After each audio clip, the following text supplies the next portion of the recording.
Greetings, my name is Shirley Barclay, and I would like to welcome you to a SunWest Professional Development recorded webinar on creative assessment involving students.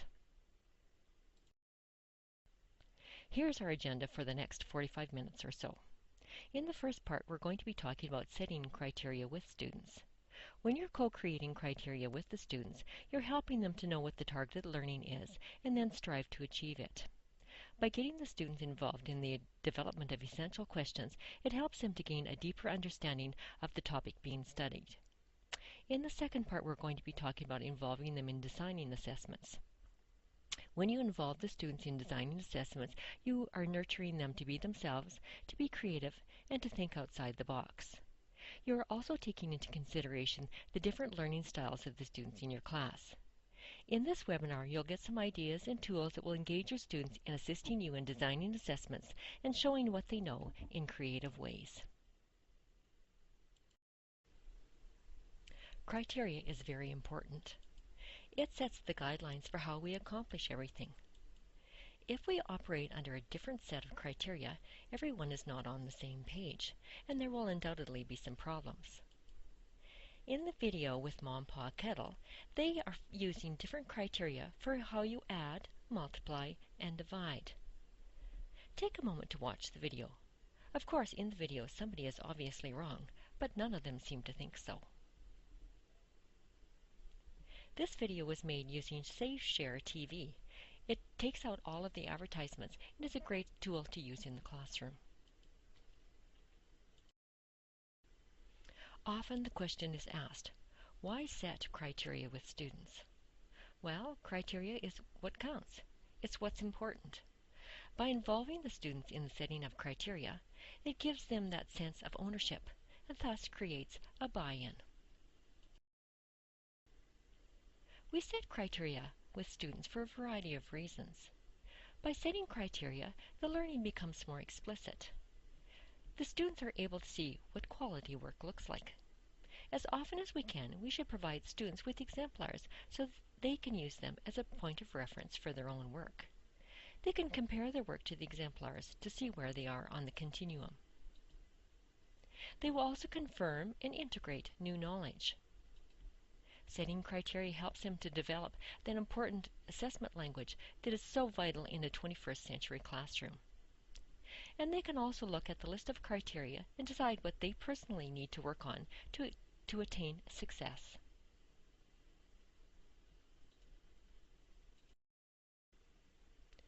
Criteria must be clear. It must connect to the learning outcomes and build on the student's prior knowledge. It will create ownership and build relationships. It must be engaging, and it will help students to understand what they are trying to find out. Criteria that is clear helps students to articulate why they are doing things. It helps them to evaluate how well they did and to find ways to improve. Having students involved in the setting of criteria gives them a picture of what success looks like. It gets rid of the guessing, it puts the target in reach, and it sets them up for success. So, what can we set criteria for? Criteria can be set for projects and assignments in any curricular area. Students benefit from being involved in discussing the criteria for successful completion of assignments or projects. Some examples of things that you could set criteria with your students in your classroom might be a writing assignment or project. It could be a lab report in science. With younger students, it could be how to be a good friend. It might be how to play a sport or how to solve a problem in math. We do, however, not need to set criteria for everything, nor should we. So what about the how and when of setting criteria? The first thing to remember is to start small. Choose a project that your students will be working on. Start early. Begin the criteria setting process right at the beginning of your project or your assignment. And most importantly, celebrate successes. Thank the students for their involvement and discuss with them how the criteria setting process positively impacted their work. We all know that feedback is very important. It must be timely, it must be specific, and it must be descriptive. The students deserve to know what their successes are. They also need to know where the problems lie and how they might be able to fix them. There are 4 really important strategies that you can use to help students make sure that they are successful. You should be getting students to help you set and use criteria in the classroom. Students should be self-assessing themselves on a regular basis. They should be seeking feedback for learning, either from themselves or to or from others. And most importantly, they should be setting goals to improve their learning. There are 3 parts of classroom assessment. Part 1 is where you should begin with the end in mind. To be successful, students need to know what the learning destination is. They need to know what the target is and how they're going to hit that target. Part 2 of classroom assessment involves students as partners in the assessment process. Students are involved in the process when they help to define the criteria. Criteria help students to develop a common language. It helps them to understand what quality looks like. The students are able to look at a list of criteria and then decide what they personally need to work on to attain success. Part 3 of classroom assessment involves the demonstration of the proof of learning. Here you would have the students, first of all, collect the evidence. That's their daily classroom work. Then they would select and reflect on that evidence, which involves the selection of what the new knowledge is and how they are using it. And lastly, they would present the evidence of learning, or show what they know. An in-depth handout on co-creating criteria with students is available on the Surviving the Multigrade Classroom Wiki under Assessment Tools. In the handout, you will find the topics that we have discussed so far today in an expanded form. There is also included the 4-step process for setting criteria with students, which is brainstorm, sort and categorize, the creation of a classroom T-chart, and adding, revising, and refining that chart. 5 scenarios for setting criteria with students is included. The first one is using personal experiences. That would be something that all of the students understand and that is meaningful to them. An example here would be how to be a good friend with younger students. A second one is using familiar classroom experiences. In a middle-level classroom, that would be maybe drawing a map. The third one is using specific examples or providing exemplars for the students to look at. In a senior science class, that might be having them look at examples of different lab reports. The fourth one is starting with outcomes, starting with the end in mind. For problem solving in math, that would be talking about what it sounds and looks like to solve a math problem. And the fifth one is beginning with the students' ideas. That would be having them help you set criteria that could be used to assess any method that they have decided to show you what they know. The handout also talks about the shift to criteria-based assessment, and then lists a number of Blackline masters that can be used to help you set criteria and to assess your students. It is worth a look. Make sure that you check it out on the Multigrade Wiki. Another great resource is the Developing Essential Questions Brain Chart developed by Danielle Jameson. It's found on the SunWest website. All you have to do is go to the Staff tab, look for Professional Learning, and then scroll down to the bottom of the page to find the SunWest archived webinars. If you keep checking back, more will be added all of the time.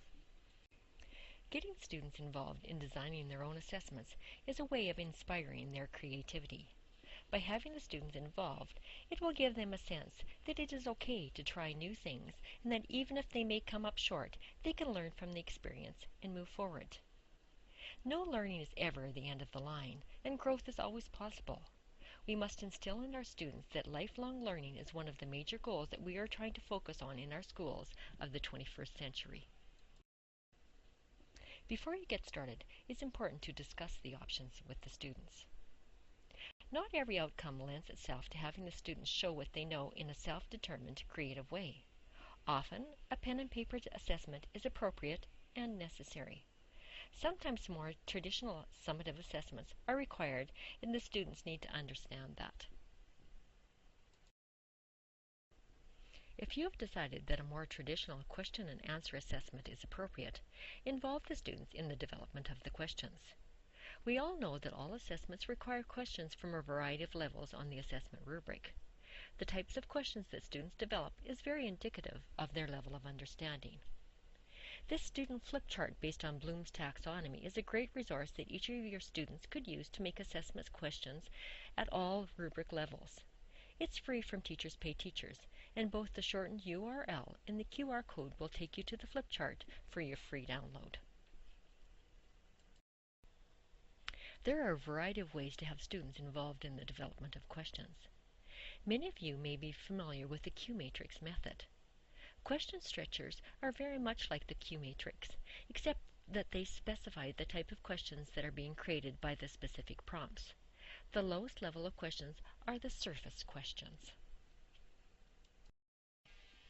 The second set of questions are the digging questions, and they're the ones that require a little higher level thinking on Bloom's taxonomy. As you can see, digging deeper questions require a higher yet level of thinking. They go beyond the literal and would likely be considered a level 4 question. Developing understanding questions are the highest level questions. They're the ones that require the critical and creative thinking on the part of the students to answer and to develop. I will have the question stretchers document as an attachment on this recorded webinar. They can also be found on the Reading Strategies wiki at the link shown on the slide. You will find it under the questioning section of the wiki. Another method of leveling questions is depth of knowledge, or DOK, developed by Norman Webb in 2002. In it, he integrated the revised Bloom's taxonomy with his own work to reach the goal of developing students' rigor when performing learning tasks. It is one way to measure the cognitive demands of tasks developed by either students or teachers. It is similar to Bloom's taxonomy in that with each subsequent level of question, a deeper level of thinking is required. Level 1 asks for recall type questions or activities. Level 2 involves skills and concepts. Level 3 requires strategic thinking, and Level 4 encourages extended thinking. I have also included this PDF document as an attachment with this webinar. This DOK question stems chart gives some examples of different levels of DOK questions, from recalling in Level 1, explaining in Level 2, concluding in Level 3, and designing in Level 4. As the complexity of the task increases, so does the time required to complete the task. Considering different options to develop and to have students develop questions helps to address the needs of all learners as they show what they know when meeting curricular outcomes. Once your students have become familiar with the outcomes, know what is expected of them, and have had opportunities to investigate and learn, invite them to show what they know in creative ways. This would mean that you would be assessing in a less traditional method. Now it's time to generate a list of assessment options with the students. Things to consider would be the learning styles, linguistic options, non-linguistic options, and the use of digital media. Keep the list posted in the classroom and add to it as different outcomes and opportunities for the students to show what they know arise. The students will come up with lots of ideas. We will talk about the types of things that could be on that list in a few moments. Two favorite quotes come from Anne Davies and Albert Einstein. Anne says that learners need choices regarding when and how to get feedback. Albert said long ago that you really don't understand something unless you can explain or show it to your grandmother. It is really important to set the criteria for success with the students before they develop any action plan. The students need to know what the target is so that they can hit it. Then it's time to create a plan. Develop a contract with the students. It's another opportunity to co-create. It's very important here to ensure that the students are very specific. The Showing What I Know sample contract shown on the screen gives the students a chance to outline their plan, list any other students that they might be planning on working with, give the type of assessment documentation that's going to be used, list the date started and the plan completion date. Then the student and the teacher will sign and date the contract. This Word document is an attachment with this webinar so that you can take it and use it and make it your own. Consider developing a generic rubric together with the students that could be used as an assessment tool with the Show What You Know projects that the students are developing. Lots of rubric ideas are included in the Co-Creating Criteria document on the Multigrade Wiki. There are a variety of different tools listed on the screen. Be sure to check them out on the link provided. The sample assessment rubric shown on the screen is part of the Co-Creating Criteria document found on the Multigrade Wiki. Along the left-hand side, the criteria, or what counts in the project or the assignment, are listed. The headings across the top would vary according to the assessment approach that you are using. There's a spot for the teacher or the student to request a conference if they need more information. Also, you can mark down whether the assessment is made by the teacher, the student, the peer, or someone such as a parent or the principal. And also, the teacher or the student can record any pertinent questions. There are many ways for the students to show what they know. This PDF will be an attachment with this webinar. It shows some high-tech and low-tech options. If you look at the top right-hand corner, it talks about the things that the students would do that would be spoken, such as a debate, show and tell, an interview, a panel discussion, a news broadcast, an audio recording, or a PowerPoint presentation. In the lower left are written opportunities for the students to show what they know. It could be a pop-up book, a handbook, an email, a tall tale, a web page, a cookbook, text messages, questionnaires, writing a short story, or looking through a magazine. In the top left-hand corner is the visual opportunities for students. They include things like photographs, mobiles, a Venn diagram, a diorama, a bulletin board, a story map, or a flow chart. And lastly, in the bottom left is performance. These opportunities would include a puppet show, a monologue, a sitcom, a comedy routine, a video, a dance, or a reader's theater. Check out the handout to find out some more of the details. This poster, entitled 101 Ways to Show What You Know, includes some high-tech and low-tech options. The poster is attached to the webinar. This is an infographic that is available through TeachThought, and it outlines 27 different ways of checking for student understanding.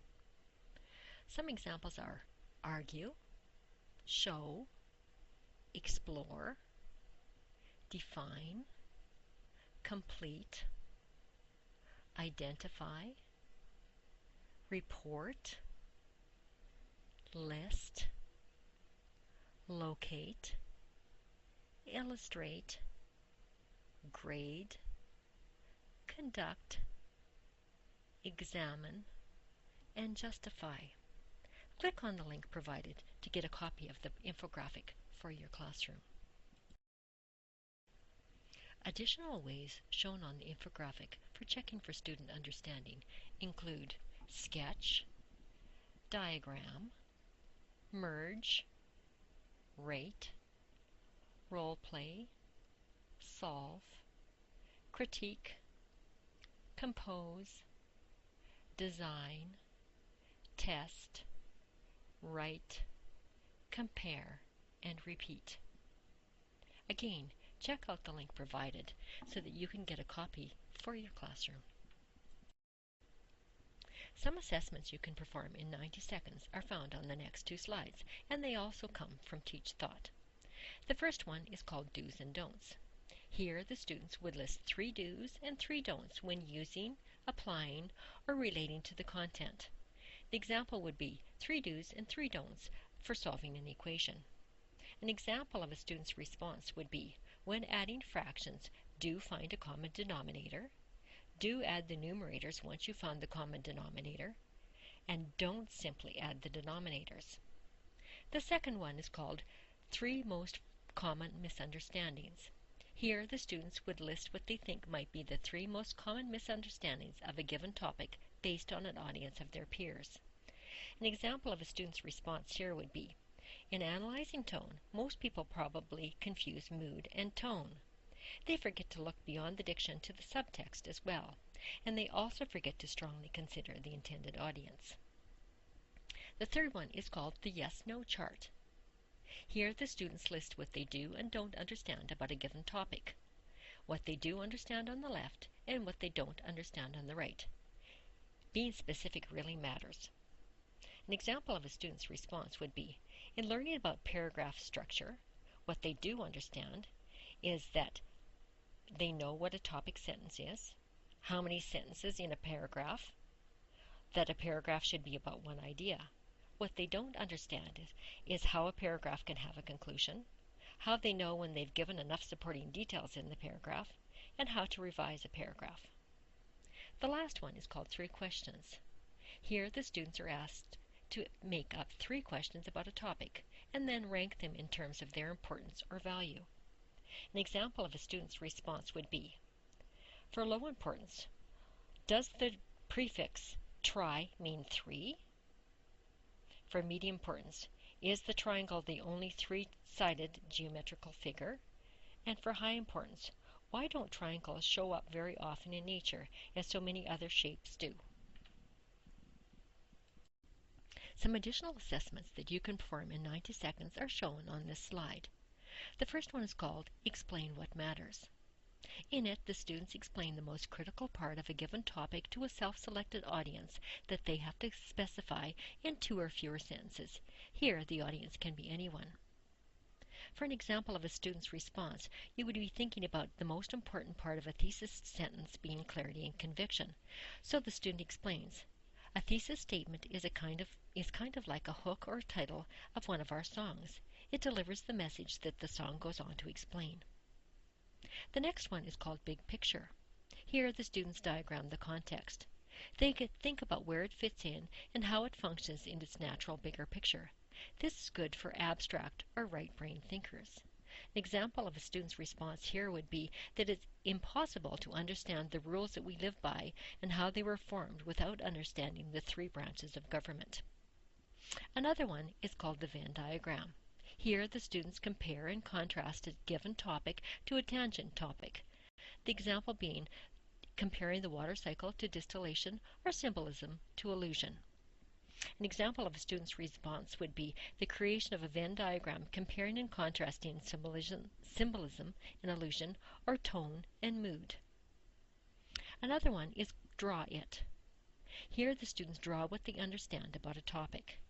An example of a student's response would be a drawing of what an adjective thinks about a noun, or how much smaller in size the thousandths place is compared to the tenths place. And the last one is called Self-Directed Response. Here the students have to prove that they understand in diagram, written, or related form in a way that a stranger would understand. An example of a student's response here would be, I wrote this chorus of a song that I've been thinking that would be able to explain this character's motivation. Students love to use web-based and mobile apps to show what they know. This infographic poster gives some great options to the students for developing all kinds of things.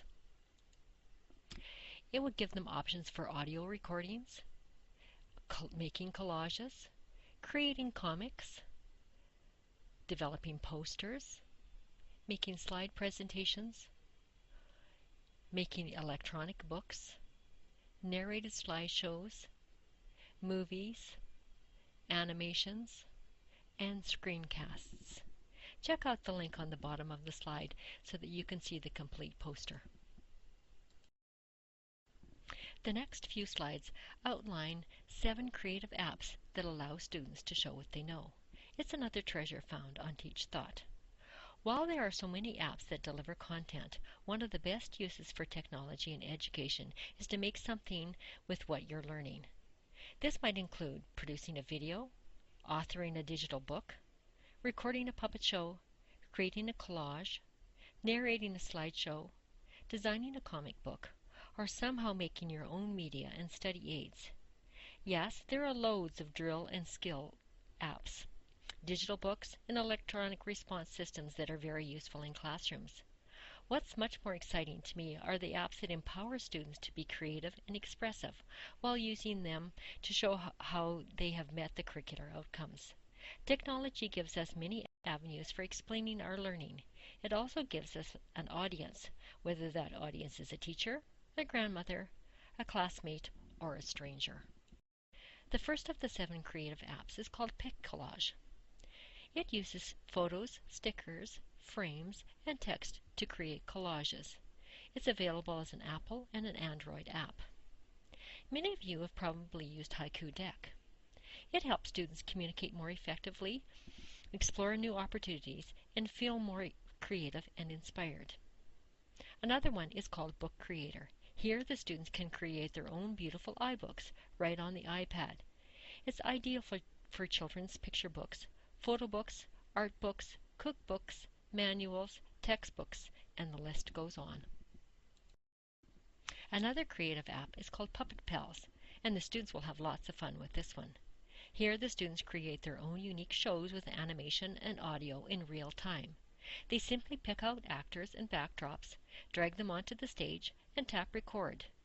Movements and audio will be recorded in real time for playback later.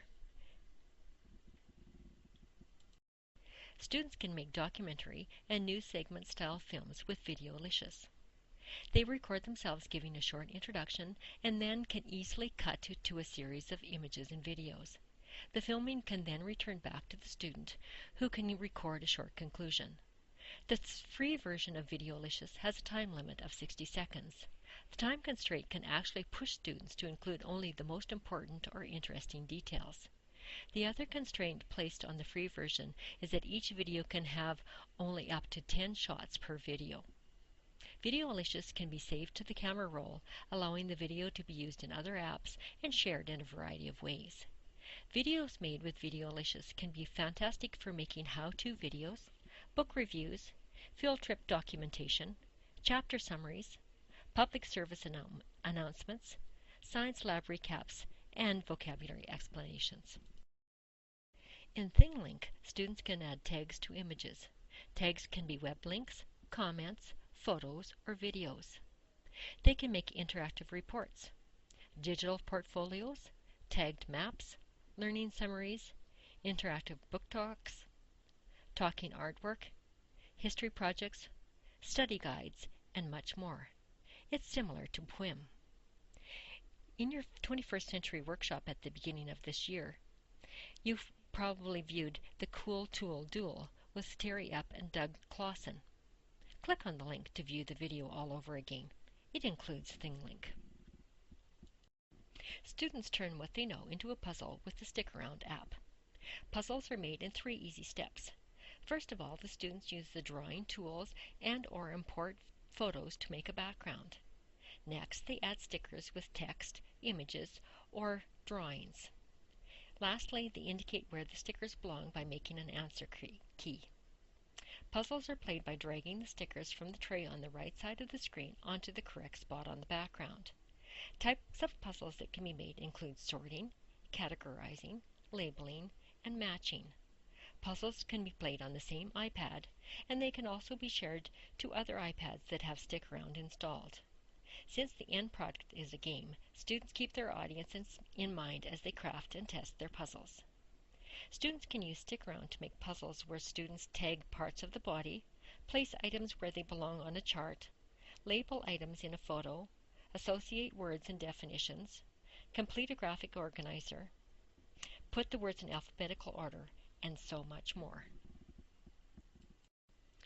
If you're looking for additional web tools and apps to support your students in showing what they know, follow the link on the screen to get your free copy of The Digital Pirate.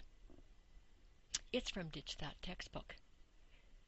You will also be able to sign up for regular emails that give you lots of great ideas.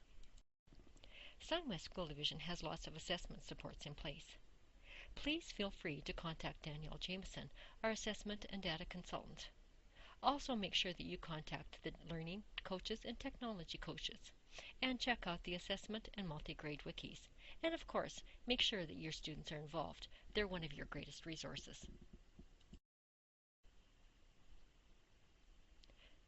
Thanks for taking the time to view this webinar. Good luck with involving your students in creative assessment. Enjoy the rest of the school year.